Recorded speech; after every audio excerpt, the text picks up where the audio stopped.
পঞ্চম প্রজন্মের F-35 যুদ্ধ বিমান কেনা নিয়ে বেজায় ক্ষুব্ধ চীন এবং পাকিস্তান। সঙ্গে যোগ হয়েছে আমাদের রাজ্যের বা আমাদের দেশের জাতীয় দল কংগ্রেসেরও। তাদেরও আপত্তি, ভারত কেন F-35 যুদ্ধ বিমান কিনবে। কিছুদিন আগেই রাহুল গান্ধী একটা চীনা ড্রোন নিয়ে, নিষিদ্ধ একটা চীনা ড্রোন নিয়ে তার প্রচুর প্রশংসা করেছিলেন এবং ভারতের থেকে সেগুলো কত এগিয়ে তার একটা তুলনা দিয়েছিলেন। যদিও তা নিয়ে প্রচুর বিতর্ক হয়েছে, কেন চীনা ড্রোনের তিনি প্রশংসা করেছেন এ নিয়ে বিভিন্ন রকমের তর্ক বিতর্ক হয়েছে। কিন্তু আজকে আমি আপনাদের সামনে যে তথ্যটা দিতে চলেছি, আপনারা প্রত্যেকটি পরিসংখ্যান দেখার পর আপনারাই বলবেন যে ভারতের কাছে এই মুহূর্তে কোন অপশন বাকি রয়েছে। তার কারণ ভারতের এই মুহূর্তে যে এয়ারফোর্স রয়েছে, তাদের হাতে যে সমস্ত যুদ্ধ বিমান রয়েছে সেগুলো কিন্তু বেশ পুরনো আমলের। আপনাদের সামনে সেই তথ্য দেখাবো যে ভারতের হাতে এই মুহূর্তে ঠিক কতগুলো কোন ধরনের এয়ারক্রাফট সেগুলো রয়ে গিয়েছে, ফাইটার জেট কতগুলো রয়ে গিয়েছে, আপনাদের সামনে একেবারেই পরিসংখ্যান দেখাবো। এবং এই মুহূর্তে পঞ্চম প্রজন্মের জন্য ভারতের হাতে যে তিনটি অপশন রয়ে গিয়েছে, তার মধ্যে Su-57 ফ্যালন রাশিয়ার, একটা হচ্ছে আমেরিকার F-35 এবং ভারতের নিজস্ব প্রযুক্তিতে তৈরি অ্যামকা। এই তিনটের মধ্যে ভারতের কোনটা বেছে নেওয়া উচিত, এগুলোর দামই বা কত, 1 ঘন্টা আকাশে উড়লে এগুলোর কতটা কস্ট পড়ে, এই প্রত্যেকটি তথ্য আপনাদের সামনে তুলে ধরবো। আপনারাই আজকের পর্বে লিখে জানাবেন যে ভারতের জন্য এই মুহূর্তে এয়ারফোর্সকে উন্নততর করাটা কতটা গুরুত্বপূর্ণ এবং যদি করতে হয় তাহলে কোন ধরনের সমরাস্ত্র বা যুদ্ধ বিমান ভারতের প্রয়োজন, আপনারাই ডিসাইড করতে পারবেন আজকের এই পর্বটি শুনলে। নমস্কার, welcome to simple as ABC. আপনাদের সকলকে স্বাগত জানিয়ে শুরু করছি আজকের অত্যন্ত গুরুত্বপূর্ণ একটি পর্ব। আপনাদের সামনে আমি প্রথমেই যেটা দেখাবো যে এই মুহূর্তে ভারতের হাতে ঠিক কোন কোন ধরনের এয়ারক্রাফট রয়ে গিয়েছে। আপনাদের একটু আমি ইতিহাসটা বলে দেব। বেশিরভাগ ক্ষেত্রে ভারত রাশিয়ার তৈরি যুদ্ধ বিমানেই তারা অভ্যস্ত, বিশেষ করে সুখোই সেই কোম্পানির তৈরি। আপনারা জানেন MiG-21, তারপরে MiG-27 এবং MiG-29, এই ধরনের যুদ্ধ বিমানগুলো সেগুলো ভারতের আকাশ দাপিয়ে বেড়াতো। 21 এবং 27 সেগুলো রিটায়ার করে গিয়েছে, এই মুহূর্তে MiG-29 রয়ে গিয়েছে এখনো পর্যন্ত। এছাড়াও ভারতের হাতে আপনারা জানেন যে ভারতের নিজস্ব প্রযুক্তিতে তৈরি তেজস যুদ্ধ বিমান এবং ফ্রান্স থেকে আমদানিকৃত রাফাল, এই যুদ্ধ বিমানের কথা আপনারা জানেন। কিন্তু এছাড়াও ভারতের হাতে কিন্তু অনেক যুদ্ধ বিমান রয়ে গেছে। ফাইটার জেটের কথা বলছি আমি, ফাইটার জেট, কোনো পণ্য পরিবহনকারী বা উদ্ধারকারী কোনো হেলিকপ্টার বা জেটের কথা বলছি না, ফাইটার জেট। ভারতের কাছে এই মুহূর্তে কোন কোন ধরনের ফাইটার জেট রয়ে গিয়েছে, কতগুলো করে সেটা রয়েছে আপনাদের সামনে যেমন বলবো, ঠিক তেমনি আবার আলোচনা করব যে পঞ্চম প্রজন্মের যুদ্ধ বিমানের জন্য ভারতের কাছে কি কি অপশন রয়েছে। আপনারা দেখতে পাচ্ছেন, আমি আপনাদের জন্য একটা চার্ট আমি তৈরি করেছি, আমাদের স্ক্রিনে আপনারা দেখতে পাচ্ছেন যে ভারতের হাতে এই মুহূর্তে দেখুন Su-30 MKI, রাশিয়ার তৈরি Su-30 MKI, এটা 4th জেনারেশনের যুদ্ধ বিমান। 270+ এর কোয়ান্টিটি ভারতের আকাশ মানে এয়ারফোর্সদের হাতে রয়েছে এবং এটা হচ্ছে মাল্টি রোল ফাইটার। এটা কিন্তু স্টেলথ নয়, অর্থাৎ রাডার ফাঁকি দিয়ে রাডার, শত্রুপক্ষের রাডারকে চিহ্নিত করতে পারবে না এরকম কোনো এখনো পর্যন্ত ভারতের হাতে কিন্তু কোনো রকমের যুদ্ধ বিমান নেই। সেই কারণেই পঞ্চম প্রজন্মের যুদ্ধ বিমান ভারতের প্রয়োজন। এগুলো মাল্টি রোল ফাইটার।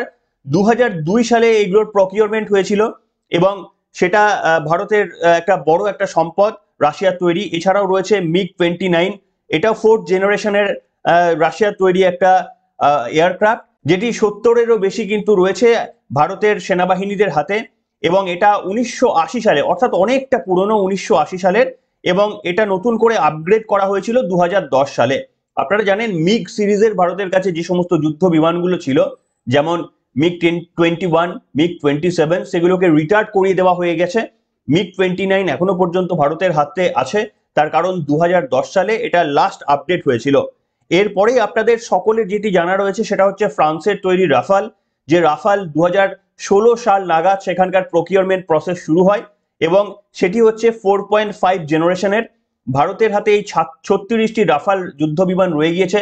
বিরোধী দলনেতা বিভিন্ন ক্ষেত্রে বলে থাকেন, দেখবেন বাংলাদেশকে বলেন যে দুটো যদি রাফাল পাঠিয়ে দিই তাহলে প্যান্টে শিশু হয়ে যাবে, এই ধরনের বিভিন্ন কথা বিভিন্ন রাজনৈতিক নেতৃত্বরা বলেন। এবং সত্যি রাফাল ভারতের অন্যতম একটা শক্তির প্রতীক এই মুহূর্তে। ভারতের আকাশ সীমাকে একেবারেই প্রহরা দেওয়ার জন্য কিন্তু এই রাফাল ভারতের হাতে থাকা সব থেকে বেশি শক্তিশালী যদি কোনো যুদ্ধ বিমান এই মুহূর্তে হয় তাহলে সেটা হচ্ছে রাফাল। এছাড়াও আপনারা জানেন জানেন কিনা জানি না, এটা আপনারা অনেকেই হয়তো নাও জানতে পারেন, সেটা হচ্ছে ডেজল্ট মিরাজ 2000। ডেজল্ট মিরাজ 2000 সেটাও ফ্রান্সের তৈরি যুদ্ধ বিমান, 4th জেনারেশন, সেটাও 50+ ভারতের হাতে রয়েছে। এর রোল হচ্ছে মাল্টি রোল ফাইটার এবং 1980s এর, অর্থাৎ এটাও বেশ পুরনো। কেন আপনাদের সামনে এই তথ্যটা দিচ্ছি, আপনারা এই ইয়ারটা দেখলেই বুঝতে পারবেন ভারতের হাতে যে সমস্ত যুদ্ধ বিমানগুলো এই মুহূর্তে রয়ে গিয়েছে সেগুলো অনেকটাই পুরনো হয়ে গিয়েছে। যেমন মিরাজ আপনাদের বললাম, মিরাজ 2000 সেটা ফ্রান্স থেকে তৈরি, সেটাও কিন্তু প্রথম প্রকিউরমেন্ট হয়েছিল 1980 সালে। এরপরে তেজাস, সেটা লাইট কমব্যাট এয়ারক্রাফট ভারতের তৈরি, ভারত এখনো ওটাকে উন্নততর করার চেষ্টা করছে। তেজাস মার্ক 2, মার্ক 3 বিভিন্ন ভার্সন সেগুলো তৈরি করার চেষ্টা করছে ভারত, এবং সেটা 4th জেনারেশনের ভারতের কাছে এখনো 40+ কোয়ান্টিটি ভারতের হাতে রয়েছে। 2016 সালে প্রথম এই তেজসের অন্তর্ভুক্তিকরণ হয়েছিল ভারতের সেনাবাহিনীর হাতে। এছাড়াও ভারতের কাছে রয়েছে জ্যাগুয়ার IS-IB, যেটা ইউকে এবং ফ্রান্স দুটো থেকেই আনা হয়েছিল। 120টারও বেশি কিন্তু ভারতের হাতে রয়েছে, সেটা 1980 সালের। অর্থাৎ আপনারা একটু এই কারণেই আপনাদের সামনে এই তথ্যটা আমি প্রিপেয়ার করেছি। এটা আপনি কোথাও পাবেন না, কোনো গুগল খুঁজে এই তথ্য আপনি জোগাড় করতে পারবেন না। এই তথ্যটা আপনাদের জন্য আমি প্রিপেয়ার করে এনেছি, এবং এখানে আপনারা দেখতে পাচ্ছেন যে ভারতের হাতে যে অপশনগুলো রয়ে গিয়েছে সেগুলো মানে অনেকটাই পুরনো। সেই 1980 সালের দিক থেকে কিন্তু যে সমস্ত যুদ্ধ বিমানগুলো ভারতের হাতে এসেছিল সেগুলোকেই নতুন করে নতুন জেনারেশন বার করে সেগুলোকেই আপডেট করে ভারতের সেনাবাহিনী, ভারতের যে এয়ারক্রাফট, ভারতের যে আকাশ বাহিনী রয়েছে তাদের হাতে কিন্তু তুলে ধরা হয়েছে। অর্থাৎ আপনারা দেখলেই বুঝতে পারছেন যে এই মুহূর্তে আপগ্রেডেশনটা প্রচন্ড জরুরি। এইটাকে যদি খুব সত্বর আপগ্রেড করতে না পারা যায়, তাহলে যেভাবে ভারতের ক্রমশ শত্রুর সংখ্যা বাড়ছে, একদিকে বাংলাদেশ নতুন শত্রু হিসাবে আবির্ভূত হয়েছে, এছাড়াও তো আমাদের স্বাধীনতার পর থেকে চীন এবং পাকিস্তান তারা তো ছিলই, এবং এদেরকে টক্কর দেওয়ার জন্য ডোনাল্ড ট্রাম্প যেটি অফার করেছেন F-35, সেটা হচ্ছে একটা পঞ্চম প্রজন্মের যুদ্ধ বিমান। এবার আপনাদের সামনে আসবো যে ভারতের প্রক্রিয়রমেন্ট করতেই হবে, কংগ্রেস যতই বলুক। কংগ্রেসের বলার একটা কারণ রয়েছে কেন তারা বলছে, সেটাও বলবো, সেটা কিন্তু একটা যুক্তিসঙ্গত আপনাদের ব্যাখ্যা করব আমি। যে ভারতের হাতে এবার আপনাদের সামনে যে তথ্যগুলো দেব, যে ভারতের এখন কি উপায় রয়েছে, কোন কোন জায়গায় ভারত মানে কোন ধরনের যুদ্ধ বিমান ভারত তারা নিয়ে আসতে পারে। ভারতের হাতে 3টি অপশন রয়েছে, একটি পর্বে আপনাদের সামনে আমি বলেছিলাম। তার মধ্যে আপনারা জানেন যে আমেরিকার তৈরি F-35 যুদ্ধ বিমান, সেটা ভারতের একটা অপশন, যেটা ডোনাল্ড ট্রাম্প নরেন্দ্র মোদীকে অফার করেছিলেন। এছাড়াও আপনারা জানেন যে রাশিয়ার তৈরি Su-57 ফ্যালন, সেটাও ভারতের একটা নতুন মানে একটা চয়েস, সেটাও 5th জেনারেশন, এবং এটাও ভারতের একটা চয়েস হতে পারে। এছাড়াও ভারতের নিজস্ব প্রযুক্তিতে তৈরি অ্যামকা, যেটা হচ্ছে DRDO প্রস্তুত করছে, এই অ্যামকা যুদ্ধ বিমানও কিন্তু ভারতের তুরুপের তাস হতে পারে। কিন্তু এই প্রত্যেকটিরই কিছু ড্রব্যাকস আছে আর কিছু এর মেরিটসও আছে। তাহলে কোন ভিত্তিতে কোনটা নেওয়া হবে সেটা ডিসাইড করতে হবে কিন্তু আমাদের এই সরকারকে। আমি যেটা ঠিক করেছি যে আপনাদের সামনে আমি কিছু তথ্য তুলে ধরবো, যাতে করে আপনারা বিবেচনা করে বলতে পারেন যে ভারতের পক্ষে এই মুহূর্তে কোনটা নেওয়াটা দরকার। আপনারা দেখতে পাচ্ছেন আমাদের স্ক্রিনে আমি আপনাদের সামনে আরো একটা লিস্ট প্রিপেয়ার করেছি। আরো একবার আমি জোর গলায় বলতে পারি, আপনি শত গুগল করলেও এই যে তথ্যটা আমি বানিয়েছি, আপনি গুগল করে রেডিমেড কোথা থেকে এটা বার করতে পারবেন না। এটা একেবারে আমার নিজস্ব প্রিপেয়ার্ড আপনাদের জন্য এনেছি, যাতে আপনারা সহজভাবে বুঝতে পারেন। সেই জন্য আমি কিন্তু পরপর রেখে কম্পেয়ার করেছি। ভারতের হাতে পঞ্চম প্রজন্মের যে যুদ্ধ বিমানগুলো রয়েছে সেই যুদ্ধ বিমানগুলো আমি পরপর কম্পেয়ার করেছি এবং আপনাদের সামনে আমি দেখাবো। আপনারাই বিবেচনা করে বলবেন যে ভারতের কোনটা ভারতের নেওয়া উচিত। দেখুন, এখানে আপনি যে দেখতে পাচ্ছেন আপনারা স্ক্রিনে, সেটা হচ্ছে প্রথম যে কলামটা রয়েছে, সেটা হচ্ছে F-35 লাইটনিং 2 আমেরিকার তৈরি। এটা তৈরি করেছে আমেরিকার লকহিড মার্টিন, একটা অত্যন্ত গুরুত্বপূর্ণ এবং একটা অত্যন্ত কি বলবো পারদর্শী একটা যুদ্ধাস্ত্র তৈরি করার একটা সংস্থা লকহিড মার্টিন। তারা তৈরি করেছে F-35 লাইটনিং 2। রাশিয়ার Su-57 ফ্যালন পঞ্চম প্রজন্মের যুদ্ধ বিমান, সেটা তৈরি হয়েছে সুখোই। আপনারা জানেন যে এই সুখোই প্রচুর বিমান অতীতে ভারত দীর্ঘদিন ধরেই ব্যবহার করে আসছে। আর ভারতের যে অ্যামকা, সেটা DRDO প্রিপেয়ার করছে। এই অ্যামকা ভারতের হাতে এখনো পাওয়ার জন্য মিনিমাম 10 থেকে 15 বছর, আমি কম করে বললাম, আরো বেশি হতে পারে, মিনিমাম 10 থেকে 15 বছর সময় লাগবে। তাহলে এবার আপনারা বলুন, এই 15 বছর ভারত কি পঞ্চম প্রজন্মের যুদ্ধ বিমান ছাড়াই কি ভারতের আকাশ সীমাকে সংরক্ষিত করতে পারবে, রক্ষা করতে পারবে? ভারতের তো কোনো একটা চয়েস চাই। সেই কারণেই কিন্তু ভারতের F-35 কিংবা Su-57 এর মধ্যে কিছু একটা বেছে নিতে হতে পারে। দ্বিতীয় যেটা দেখছেন আপনারা রোল, এই রোল হচ্ছে দেখুন তিনটেই হচ্ছে মাল্টি রোল স্টেলথ ফাইটার, অর্থাৎ তিনটেই এমনভাবে তৈরি করা হয়েছে যাতে বিপক্ষের রাডারের কোনো সিস্টেম যেন ধরা না পড়তে পারে। অর্থাৎ যদি মনে করা হয় যে কোনো একটা দেশের কোনো একটা পার্টিকুলার ঘাঁটিতে আক্রমণ করব, তাহলে এই তিনটি কিন্তু সেখানে গিয়ে আক্রমণ করতে পারবে। কোনো এয়ার ডিফেন্স সিস্টেম এই একটাকেও আগে থেকে চিহ্নিত করতে পারবে না, তার কারণ এর স্টেলথ মেকানিজম রয়েছে। কিন্তু এই স্টেলথ মেকানিজমের জন্য সব থেকে যদি বেশি ভালো বলেন সেটা হচ্ছে আমেরিকা তৈরি F-35। সেটার মধ্যে সব থেকে ভালো সেন্সর রয়েছে, তারা সব থেকে গুরুত্বপূর্ণ এবং সব থেকে বেশি ফোকাস করেছে এই স্টেলথ মেকানিজমে। সেটা কিন্তু অন্য অ্যামকা বলুন কিংবা রাশিয়ার Su-57 বলুন, এর প্রত্যেকটার থেকে কিন্তু এই স্টেলথ এই যে প্রযুক্তিটা সেটা আমেরিকা তৈরি F-35 সেটা অনেকটাই এগিয়ে রয়েছে।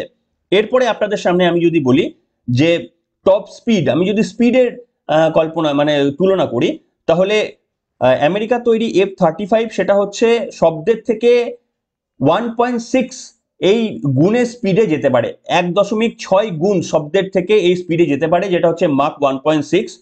আর Su-57 ফ্যালন সেটা হচ্ছে শব্দের থেকে দ্বিগুণ স্পিডে ছুটতে পারে। আর ভারতের নিজস্ব প্রযুক্তিতে যেটা তৈরি হচ্ছে ডিআরডিও, যেটা তৈরি করছে অ্যামকা, সেটাও কিন্তু শব্দের থেকে দ্বিগুণ স্পিডে ছুটতে পারে। অর্থাৎ এক্ষেত্রে অ্যামকা কিন্তু এই আমেরিকার তৈরি 5th জেনারেশনের থেকে বেশি স্পিডে দৌড়ানোর ক্ষমতা রাখে, কিন্তু সেটা এখনো তৈরি হচ্ছে। আর এবার আসি রেঞ্জের কথায়। রেঞ্জ মানে হচ্ছে যে একবার জ্বালানি ভরে নেওয়ার পর কতটা রান করতে পারে, একবার ফুল ট্যাঙ্কে কতটা দৌড়াতে পারে, কতটা ছুটতে পারে। F-35 সেটা ছুটতে পারে 2220 কিলোমিটার, Su-57 ফ্যালন সেটা ছুটতে পারে 2500 কিলোমিটার, এবং অ্যামকা একবার ফুল ট্যাঙ্কে সেটা ছুটতে পারে, রান করতে পারে 3000 কিলোমিটার। অর্থাৎ এখানে যদি কম্পেয়ার করেন অ্যামকা কিন্তু এগিয়ে রয়েছে। অর্থাৎ একবার ফুল ট্যাঙ্কের জ্বালানিতে অনেকটা বেশি ছুটতে পারে কিন্তু ভারতের প্রযুক্তিতে তৈরি হওয়া এই অ্যামকা, এটা যে কোনো অন্য দুটোকে কিন্তু টেক্কা দিতে পারে। এরপরে আসুন কস্ট পার ইউনিট, অর্থাৎ একটা তৈরিতে কত খরচা হচ্ছে, বা যদি কিনতে হয় তাহলে কত খরচা পড়তে পারে ভারতের। যেমন F-35 আপনারা জানেন এটা একটু অনেকটা বেশি কস্টলিয়েস্ট। সেটা হচ্ছে F-35 এর একটা ইউনিটের দাম পড়ছে 80 to 90 মিলিয়ন ডলার। 80 থেকে 90 মিলিয়ন ডলার একটা ইউনিটের দাম, অর্থাৎ প্রায় ওই 950 থেকে 1000 কোটি টাকা। একটা ফ্লাইটের একটা এয়ারক্রাফটের দাম প্রায় 1000 কোটি টাকা।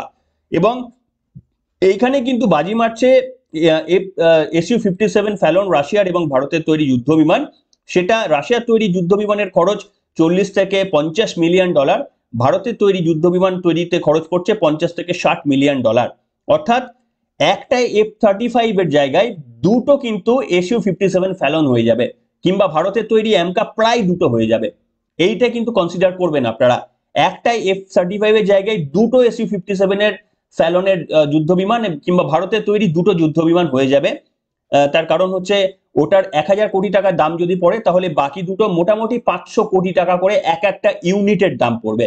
এবার ভাবুন যদি 30টা 40টা 100টা যেরকম লাগবে সেরকম কিন্তু খরচ ভারতের পড়বে 30,000 কোটি টাকা কিংবা 20,000 কোটি টাকা।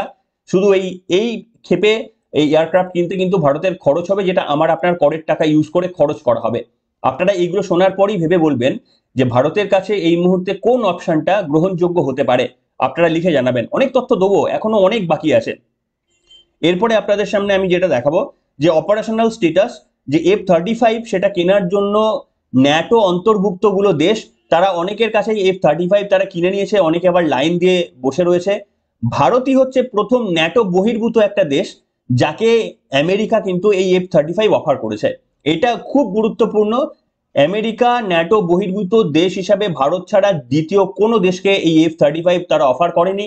প্রত্যেকটি অন্য দেশ তারা মুখিয়ে রয়েছে F-35 কেনার জন্য, কিন্তু একমাত্র ভারতকে এটি অফার করা হয়েছে। এবং Su-57 সেটা এখনো পর্যন্ত শুধুমাত্র এই রাশিয়া ইউজ করছে, যদিও এটা মিডল ইস্ট এবং আফ্রিকার বহু দেশ সেটা কেনার জন্য যেমন আগ্রহ প্রকাশ করেছে। ভারতের তৈরি এই অ্যামকারের জন্য কিন্তু অনেকেই আগ্রহ প্রকাশ করেছে, যে তখন যেটা হাতে আসবে তখন সেটিও কিন্তু আফ্রিকার অনেক দেশ এবং মিডল ইস্ট তারাও কিন্তু ভারতের প্রযুক্তিতে তৈরি অ্যামকা সেটা কেনার জন্য আগ্রহ প্রকাশ করেছে। এই গেল মোটামুটি ব্যাপার। আপনারা এবার ভেবে বলবেন যে কোনটা ভারতের জন্য যুক্তিযুক্ত কেনাটা, কিন্তু আপনাদের সামনে আমি বলবো।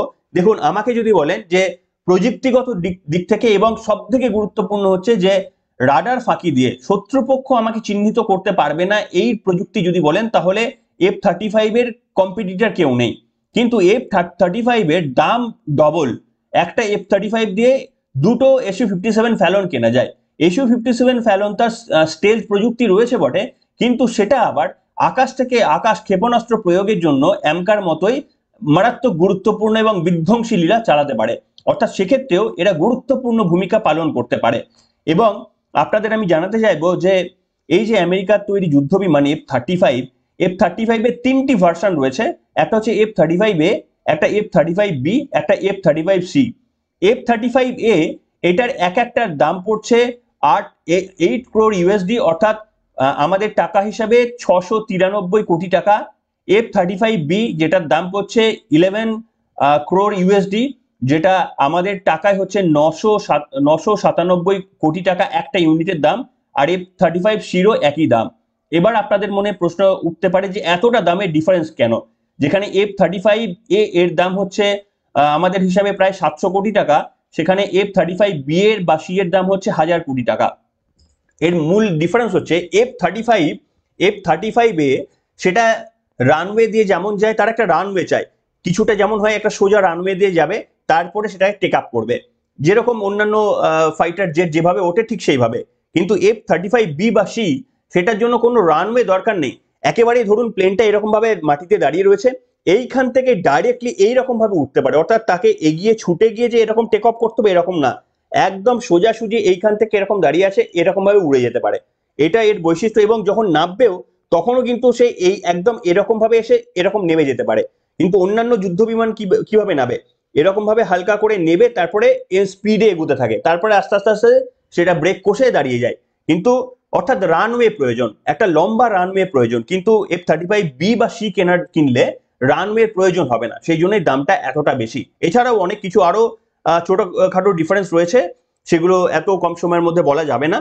এই হচ্ছে মূলত ডিফারেন্স। এছাড়াও আপনাদের আরো কিছু আমি তথ্য দেব, এরপরে আপনাদের সামনে আরো একটা আমি তথ্য দেব, যে ফাইনালি এসে যে তথ্যটা দেব, যে দেখুন কংগ্রেস যেটা বলছে যে F-35 এর অপারেটিং কস্ট বা তার পারচেসিং কস্ট বেশি, এবং সত্যি এটা বেশি। আপনাদের সামনে এবার আমি যেটা বলবো যে 1 ঘন্টা ফ্লাইট চললে, এই তিনটের মধ্যে আমি কম্পেয়ার করব, 1 ঘন্টা ফ্লাইট চললে কত টাকা খরচা হতে পারে, আপনারা কল্পনাও করতে পারবেন না।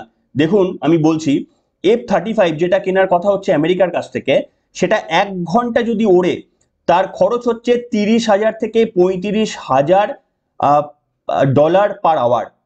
1 ঘন্টার জন্য 30 থেকে 35,000 ডলার পার আওয়ার, অর্থাৎ টাকার হিসাবে প্রায় 26 লক্ষ টাকা। 1 ঘন্টা উঠতে 26 লক্ষ টাকা খরচ হবে ভারত যদি আমেরিকা থেকে F-35 প্রকিওর করে। এবং এবার আপনাদের সামনে বলি, SU-57 ফ্যালন রাশিয়া থেকে সেটা যদি প্রকিওর করে, তাহলে সেটা 1 ঘন্টার অপারেটিং কস্ট হচ্ছে 20,000 to 25,000, অর্থাৎ প্রায় 1 ঘন্টায় ওই 21 থেকে 23 লাখ টাকা, ভারতীয় টাকার হিসাবে 21 থেকে 23 লাখ টাকা জ্বালানি কস্ট এর পড়ে যাবে। এবং এমকা সেটা যদি চালায়, সেটা কিছুটাও কস্ট এফেক্টিভ, সেটা হচ্ছে 10 লাখ থেকে 15 লাখ, অর্থাৎ সেটা প্রায় ওই 16-17 লাখ টাকা এই ধরনের একটা অ্যামাউন্ট পড়বে 1 ঘন্টা যদি চলে। অর্থাৎ বুঝতেই পারছেন যে F-35 সেই অর্থে কিন্তু একটু কস্টলিয়েস্ট, কিন্তু F-35 এর যে অন্যান্য প্রযুক্তিগত সক্ষমতা রয়েছে, অ্যাডভান্স সেন্সর রয়েছে, অ্যাডভান্স স্টেলথ মেকানিজম রয়েছে, সেটা কিছুটা হলেও SU-57 এ কম রয়েছে। SU-57 সেটা আবার অনেক বেশি ক্ষিপ্র, অ্যামকার মতো। অ্যামকা যেমন অত্যন্ত বেশি স্পিডে এগোতে পারে, সেটা মানে যে কোনো দুটো বিমানের থেকে অনেক বেশি ক্ষিপ্রতাতে এবং স্পিডে এগোতে পারে। মাক 2 অর্থাৎ শব্দের থেকে দ্বিগুণ গতিবেগে সে ছুটতে পারে। এই ধরনের সবগুলোরই কিন্তু অ্যাডভান্টেজ ডিসঅ্যাডভান্টেজ রয়েছে। আর একটা বড় ব্যাপার হচ্ছে, এতদিন পর্যন্ত ভারত যে সমস্ত বিমান বাহিনী থেকে, মানে যে সমস্ত এয়ারক্রাফট গুলো এতদিন পর্যন্ত বিমান বাহিনী আমাদের ব্যবহার করছে, সেটা ছিল ম্যাক্সিমাম ক্ষেত্রেই রাশিয়া নির্ভর। তাই ভারতের সেনাবাহিনীর একটা এক্সপিরিয়েন্স রয়েছে রাশিয়ার থেকে আমদানিকৃত এই সমস্ত যুদ্ধ বিমানগুলোর। কিন্তু আমেরিকা থেকে সেই অর্থে ভারত কোনো এখনো পর্যন্ত যুদ্ধ বিমান ব্যবহার করেনি। তাই সেটাও একটা যেমন চ্যালেঞ্জ। অন্যদিকে আরো একটা বড় চ্যালেঞ্জ কি জানেন, সব থেকে বড় চ্যালেঞ্জ যেটা আমি একদম শেষে এসে বলছি, সেটা হচ্ছে রাশিয়া থেকে আমদানিকৃত এই যুদ্ধ বিমান কিনলে রাশিয়া তাদের প্রযুক্তিও ট্রান্সফার করে। ভারতের সঙ্গে এই ধরনের একটা চুক্তি হয় যে শুধু যে তারা বিমান দেয় এরকম নয়, প্রযুক্তিও ট্রান্সফার করে। অর্থাৎ আগামী দিনে ভারতের মাটিতেও কিন্তু এই SU-57 ফ্যালন তৈরি হওয়ার সম্ভাবনা থাকবে, কিন্তু আমেরিকার F-35 কিনলে সেই সম্ভাবনা থাকবে না। আমেরিকা কিন্তু প্রযুক্তি ট্রান্সফার করবে না, তারা শুধু বিমানটা দিয়েই ছেড়ে দেবে, প্রযুক্তি দেবে না। এইটা কিন্তু আরো একটা বড় ডিফারেন্স। এবার এই যে এত আপনাদের সামনে তফাৎ বললাম, প্রথমত তফাৎ বললাম যে কত স্পিড, কত দাম, কিনতে কত দাম পড়ছে, অপারেটিং কস্ট কত, যে মানে এক ঘন্টা উড়ানের জন্য কত খরচা হচ্ছে, কোন দিকে শক্তিশালী, কোন কোন দিকে শক্তিশালী, স্টেলথ মেকানিজম কি কি রয়েছে, এইগুলো বলার পর আপনাদের কি মনে হচ্ছে যে ভারতের কাছে মানে কোন ধরনের যুদ্ধ বিমান কেনাটা ভারতের জন্য ঠিক হবে? আমার আপনার করের টাকা খরচা করেই তো কিনতে হবে, কাজে আমার আপনার মতামত থাকাটা ভালো। এবং এরকম যদি কিছু একটা হতো যে ভারতবাসী সকলে মিলে ডিসিশন যদি নেবে একটা ভোটের মাধ্যমে যে আমরা কোনটাকে নির্বাচন করছি, এরকম যদি আগামী দিনে কখনো আমাদের দেশ এরকম ভাবে এগিয়ে যায়, তাহলে সেক্ষেত্রেও তো আপনাদের একটা ভোট দিতে হবে। ধরুন ওরকমই একটা ভেবে নিন, তাহলে আপনারা কাকে ভোট দেবেন? F-35 কে, SU-57 কে, নাকি AMCA কে? আজকের এই প্রশ্নটা আপনাদের সামনে আমি রাখলাম। আমি যে পর্বগুলো আপনাদের সামনে আনার চেষ্টা করি সেখানে যুক্তি এবং তথ্যর পাশাপাশি আমি স্ট্যাটিস্টিক্স নিয়ে আসি, যাতে করে কোনো নতুন ছাত্র যারা ইউপিএসসি দেওয়ার চেষ্টা করছেন বা অন্য কোনো কিছু এক্সামের জন্য, গভর্নমেন্ট এক্সামের জন্য প্রিপেয়ার করছেন, তারাও যদি আমার এই পর্বগুলো শোনেন, কিছুটা অন্তত তাদেরও মানে কিছুটা সমৃদ্ধি হবে বলে আমার এই বিশ্বাস। তাই আপনারা লিখে জানাবেন যে ভারতের কোন চয়েসটা হওয়া উচিত, সেইটাই আজকে আপনাদের কাছে আমি প্রশ্ন রাখলাম। এবং আমার এই প্রচেষ্টা সফল হবে যদি আপনারা পার্টিসিপেট করেন, যদি পর্বটিকে লাইক করেন, শেয়ার করেন, তাহলে নিশ্চিতভাবে আমাদের সেটা উদ্বুদ্ধ করবে এই ধরনের আরো বেশি তথ্য, আরো বেশি টেবুলার স্ট্রাকচারে আপনাদের সামনে নিয়ে আসতে আমি কিন্তু উদ্বুদ্ধ হব। সবাই ভালো থাকবেন, এখনকার মতো এখানেই।